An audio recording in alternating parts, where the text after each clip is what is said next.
Welcome to 2024 Grumpy Strategists. This is the first episode of the new year, and it's episode 11. I'm Michael Shoebridge, and I'm joined by Dr. Marcus Hellier. Marcus, Happy New Year. Happy New Year to you, Michael, and also to our listeners.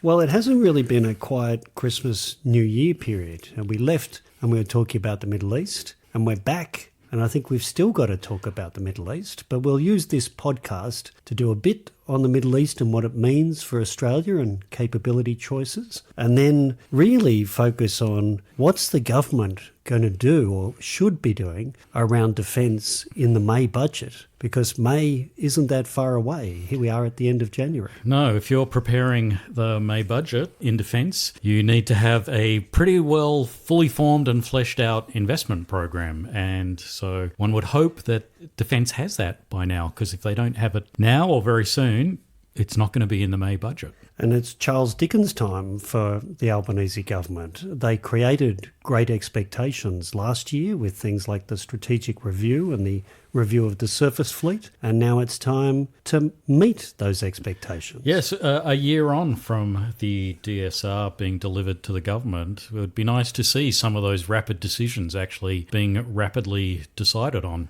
Yes, so now first to the Middle East. So if you read the speeches and releases of people like US Secretary of State Anthony Blinken or US President Joe Biden, or visiting EU and European leaders that are travelling the Middle East, or even our Foreign Minister Penny Wong, you'll hear about calls for de-escalation and calls for negotiation, calls for a two-state solution for Palestine. Out of these Western leaders that are supporting Israel, there's a unanimous drive to say we don't want the conflict to escalate. And yet, looking at the Christmas New Year period, the conflict has escalated every week. I would agree. To use the term that political scientists use, we're seeing horizontal escalation. So the conflict is spreading and more actors are getting involved. Most obviously the Houthis, who are striking commercial shipping in the Red Sea. But we're also seeing some other forms. So today there was a strike on US forces in Jordan, and those were the first US service people killed in this particular conflict. And of course the other area of escalation, which hasn't quite occurred yet, there's been a little bit, is of course Hezbollah, which is probably the most powerful actor in Israel's near region. And if that goes off, all bets are off. Yes, well, you're right. They're the big swing card beyond Iran itself in the region. At the most, what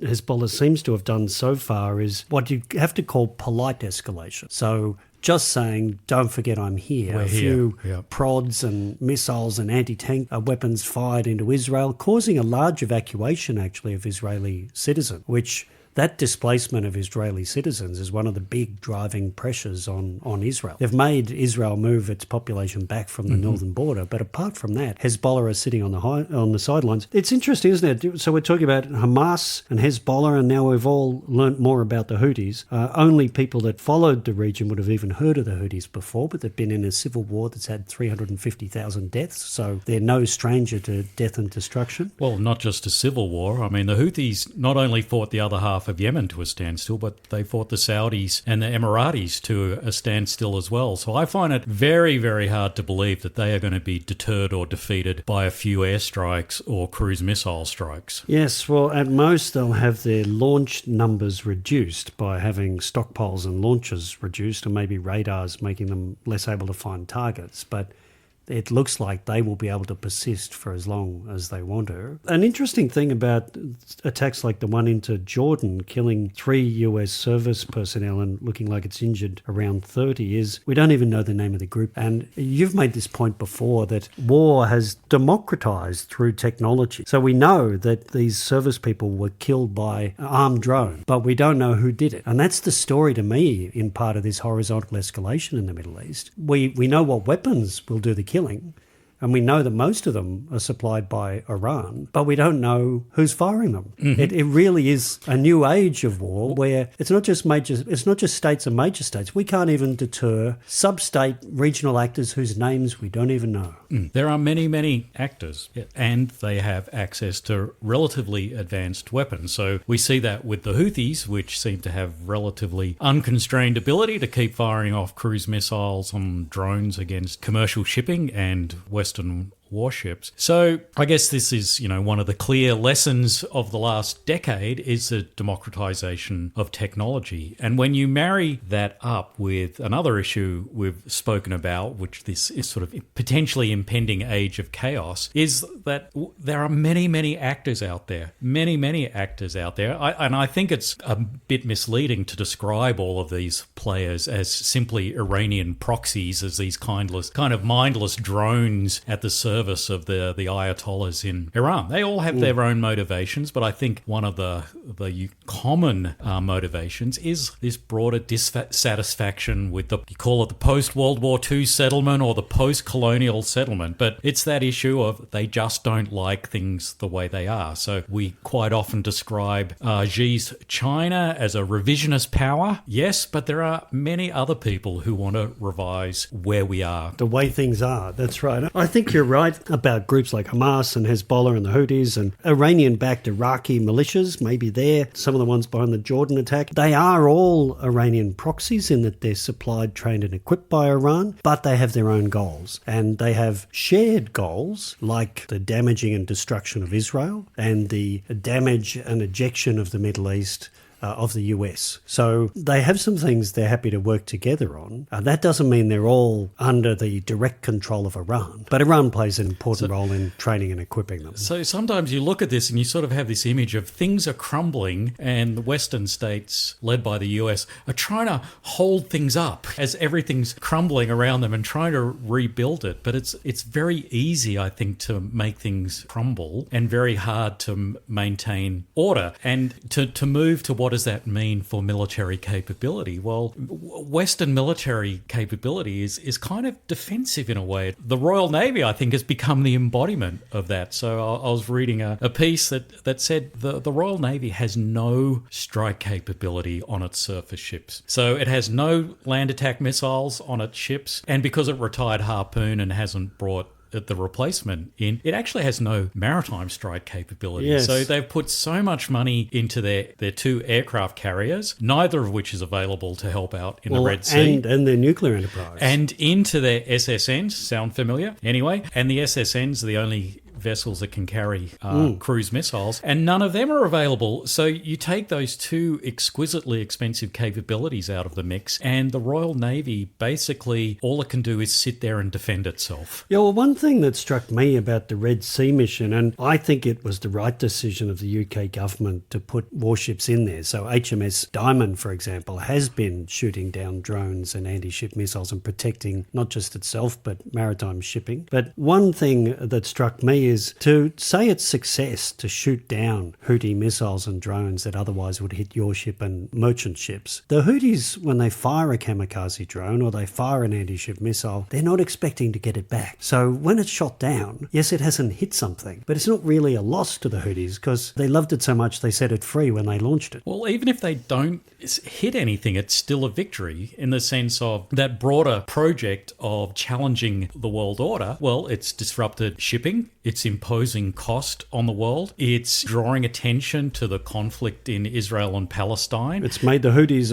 an international name and brand, and one that looks defiant and successful. And then as we see, you fire off enough anti-ship missiles and use enough armed drones, you end up killing somebody. And that's what's just happened, tragically, to 3 US service people in Jordan, killed with an armed drone. So just having a defensive game is deterring nobody. And then to not just have a defensive game, you've got to cause cost to decision makers in ways that matter to them. And the Houthis, as you've said, they've just fought this brutal civil war with engagement of pretty powerful regional militaries, in the case of the UAE and the Saudis. You've got to do a lot to deter them, and deterring them is not reducing their missile stockpile and successfully defending against the things they fire. To me, something that's possible to deter them is you destroy some of the leadership and the bases they're meeting and operating from. But that's escalation beyond what we're hearing anyone is willing to do. Well, I think that's it. The US has said it's not going to escalate and it's trying to discourage other people from escalating. Well, that doesn't seem to be working particularly well. I'm not sure that the US itself escalating by broadening strikes on Yemen, for example, or targeting the leadership is going to achieve anything else. And I think that's the really concerning thing about this potential age of chaos is that Western approaches to deterrence simply are ineffective. And perhaps that was the whole narrative of the war in Afghanistan for 20 years. The US, the most powerful military in the history of the world, was unable to deter or defeat a bunch of Central Asian subsistence farmers. Well, deterrence only works when you understand the stakes that the adversary have and you can threaten those core interests. And the problem is, with the idea that the last thing anyone wants is to escalate, you're just sending a message to all these subnational actors that this is their moment to shine and they're taking those opportunities. It does make you think that a strategy based wholly on deterrence looks pretty shaky, because if it doesn't work against these unnamed, unknown sub-regional actors, what makes us think it's going to work with a very major power like China? Mm-hmm. And then that brings me straight to your point about the Royal Navy. So the Royal Navy might have capability limitations, but they could send a warship to participate in the Red Sea. Our Navy couldn't send a warship. Looks like it's going to be taking some Anzacs out of service because we can't crew them. But in an actual war, our Navy has very limited strike capability and is optimised to defend its own ships. Well, we're seeing that's not working well against the Houthis.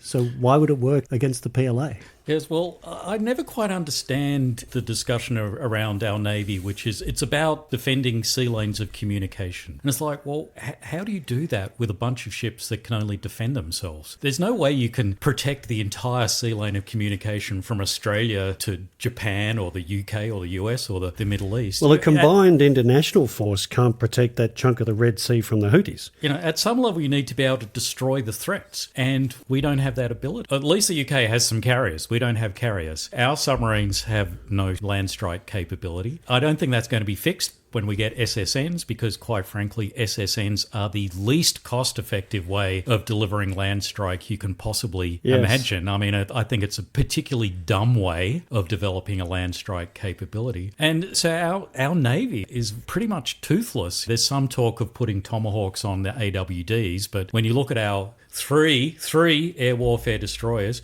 they're our only area air defence asset. They're our best anti-submarine asset. There's only 3 of them, which means you've probably got 1 available. And quite frankly, they're the only thing that has any ability to defend an Australian city, so you're probably not going to send them away. Yes. So we have a pretty much toothless Navy. Which probably gets us nicely to Great Expectations and the Albanese government's moment to shine on defence in the May budget. So you made the point that the strategic review was handed to the Prime Minister and Deputy Prime Minister Miles on the 14th of February last year. So that'll be 2 weeks away. 2 weeks away from its first birthday. anniversary of the DSR. And we were told rapid decisions were going to happen. Well, those rapid decisions need to happen in this budget, or the government is going to be going to the next election having talked a big game and played a very small game. So you've made the point before that, well, you have to start with some funding. What needs to be in the May budget on defence funding? Well, I think you can have great expectations and you can have minimal expectations. And I think the minimal expectation is that the government publishes an actual 10-year funding line. So the previous government in the 2016 white paper set out a 10-year line of funding in black and white, which by and large it stuck to, and in its Defence Strategic Update in 2020, it extended that, and that's what the previous government has inherited, and by and large, they've stuck to it. But it has not laid out what comes after when that line of funding So the 10 years runs out in 2030, and here we are now in 2024. Yeah. So it's only 6 years of guidance now. Yes, but the thing is that line of funding that the current government inherited had no compensation for loss of buying power through inflation. And there's been high levels of inflation ever since. We have had very high levels of inflation, and that's sort of cumulative. It's like compound interest. Even if inflation goes back to normal levels, you'll be suffering in perpetuity for the loss of buying power caused by previous year's inflation. The other thing that Defence has not received any adjustment for is, of course, the additional cost of the nuclear submarine program. So there was in last year's budget, the 22-23 budget, this strange thing floating around. Some kind of contingency A line. contingency reserve. Now, it wasn't spelled out in a line of numbers or how much that would be. So at the moment, the current government has really only published numbers out to the end of the forward estimates. Beyond that, there's this funny contingency reserve. But if you sort of look at it, it looks like about $30 billion. Between now and 2030, extra to what was already left by the previous government. Well, probably, no, it's out to about 2033-ish. Right, yeah. And you go, well, $30 billion, what does that number mean? And to me, when I look at it, I go back to the numbers that the government released when it announced the so-called optimal pathway to acquire SSNs. And what they said at the time is that the attack class would have cost in the order of $30 billion over the decade. Yep.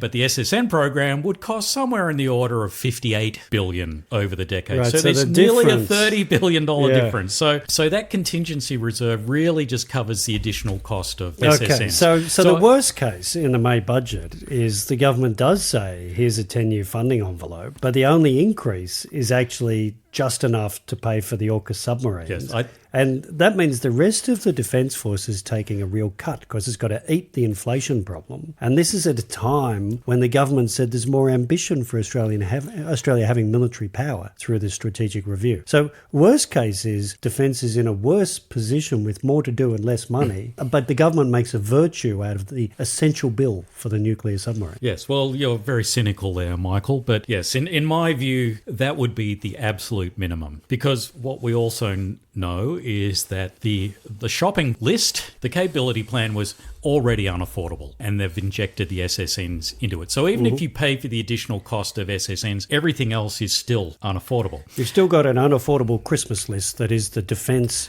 investment plan for all the things it wants. And the other issue is the DSR quite rightly said you need to do more sooner. So it's all well and good saying, well, you'll get some money at the back end of the decade, but you actually need money sooner. Well, and it's a free gift for a current government to say, my predecessors 10 years from now will give you more money. And as we've just seen with the stage 3 tax cuts, promises made can be different to decisions provided. Yes. So I think there needs to be real money sooner. But the problem is always, well, to do that, you need to decide what you're going to buy.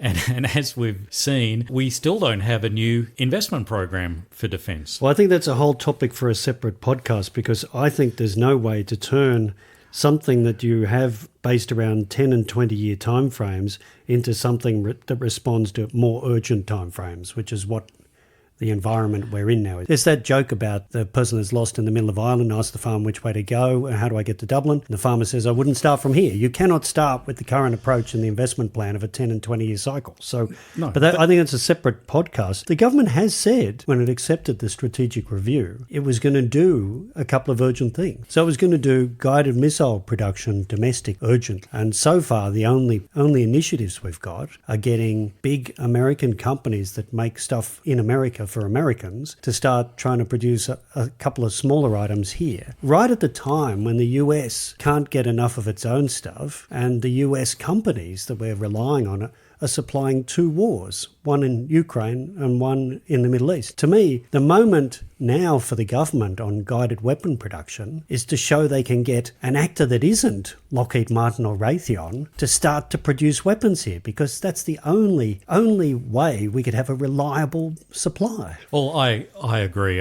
If you're simply assembling US components in Australia, you haven't really fixed the supply chain problem, but they're the same weapons at the same exquisite cost as what we were going to get anyway, and they're the same kinds of weapons as the US and the UK are firing off in the Red Sea, or the Ukrainians are firing off in the war in Ukraine, where you are using $1 million weapons to shoot down $1,000 drones. So we need to find a way to break out of that, and as both of us have argued many times, that is a place where Australian industry can play a role, not merely as subcontractors to the overseas primes, but they have the ability to design solutions that can be rapidly put into effect now by using things such as expendable drones to counter those drone threats. Yes, and those companies are making those things, they're selling them to other countries. The American government is buying them to supply the Ukrainians with. So I think the May budget has to show some confidence from the government in Australian industry.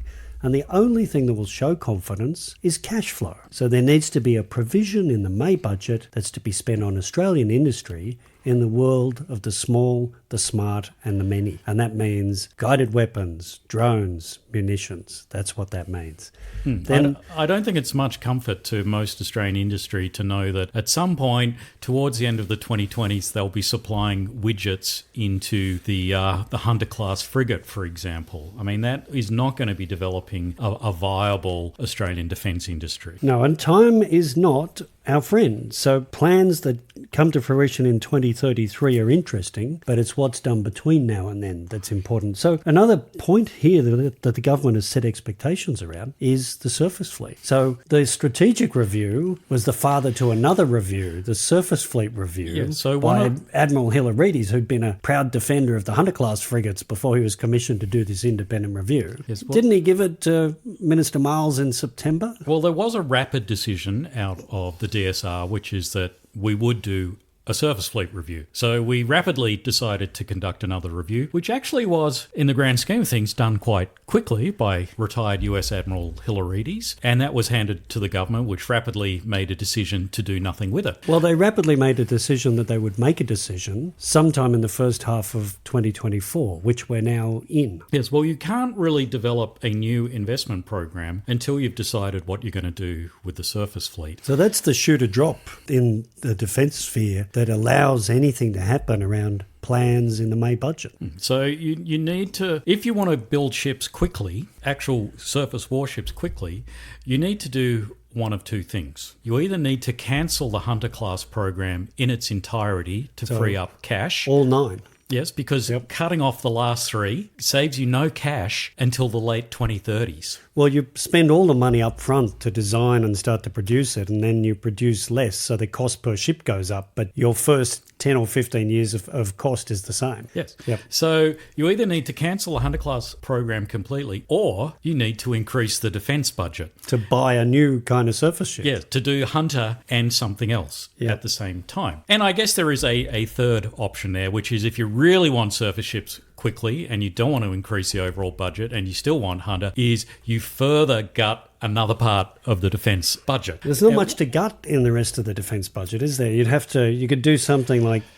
cancel a contract for combat reconnaissance vehicles. It's probably not going to save you a lot of money at this point because a lot of it will have been committed and spent, and you're probably going to be in nasty contractual infantry disputes. Fighting vehicles took a massive haircut. But again, the infantry fighting vehicle money was cut, but it's still roughly the same at the front end. And that's the issue. If you want money soon, there's not a lot of places to go. So the Prime Minister is going to be faced with, he either chronically underwhelms on what the Navy looks like between now and when the last of the 9 Hunters turns up sometime in the 2040s, or he tells the Treasurer something the Treasurer doesn't want to hear, which is you need to give Defence some more money to buy some additional surface ships. Yes, and look, I talked about this before, but I think we're in a terrible situation with our fleet, both surface fleet and submarine fleet, because I just cannot see the Anzacs lasting until they're replaced by whatever comes next. I mean, if you look at the Hunter timeline, first ship delivered maybe 2032, 33, in service a year after that. If you then have a roughly 2-year drumbeat, well, by the time the 8th ship comes to replace the 8 Anzac, you're 14 years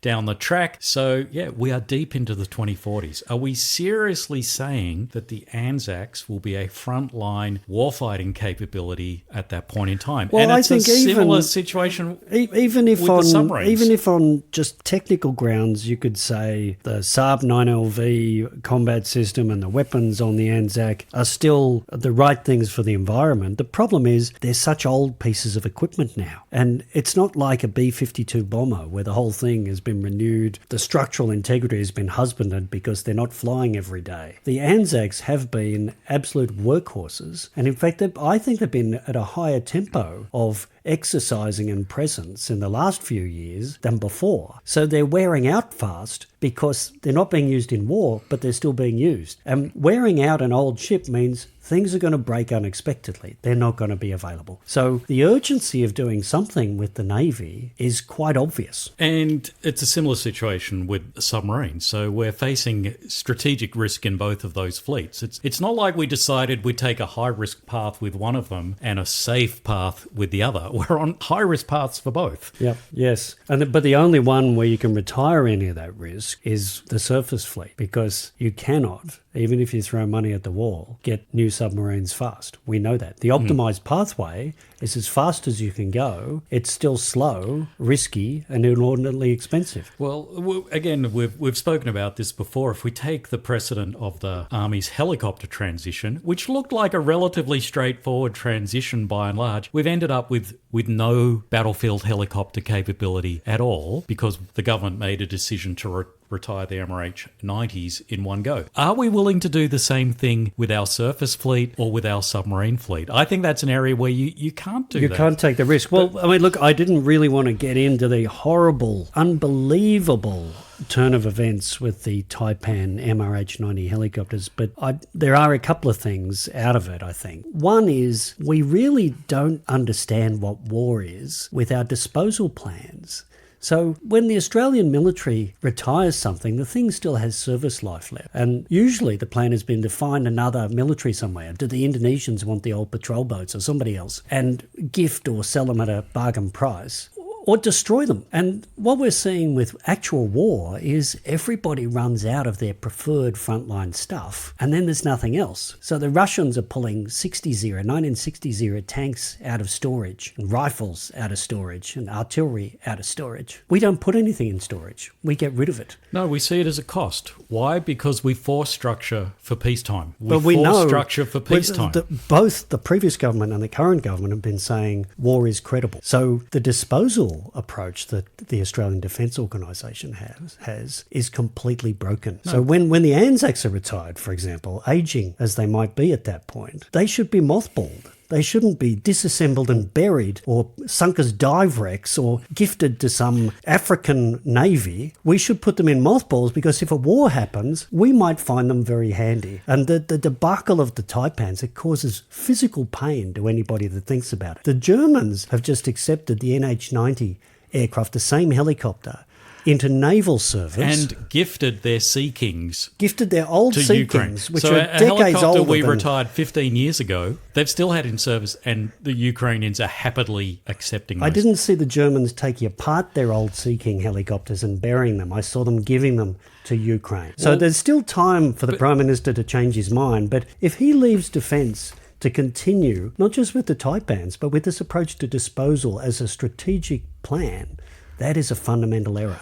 Well, but it is a fundamental, deep-seated mentality in defence. So, we've spoken about this before. Defence is still living in an era of wars of choice. So when it is only fighting wars of choice, it can talk to the Americans or whoever's leading the operation, and we can find something to send. And again, we saw that in the Red Sea. Oh, we haven't got a ship, but we'll send some officers to help run the headquarters. So if you are looking at the world through that lens, used equipment is not potential value, it is a cost because it costs money to store it, check up on it, and maintain it. So that's why we get rid of it, because in an era of wars of choice, it's simply a cost. This shows how psychologically different it is to move from decades of happy behaviour to a new era. So we're not in the era of where we get to choose if there's a war or not. The Middle East is showing us that. I think Chinese aggression in our region is showing us that, and Ukraine is showing us that. But a lot of these plans and behaviours, like the disposal plans, are still as if the past is now. So we've got a lot to talk about over 2024, and thank you, Marcus, for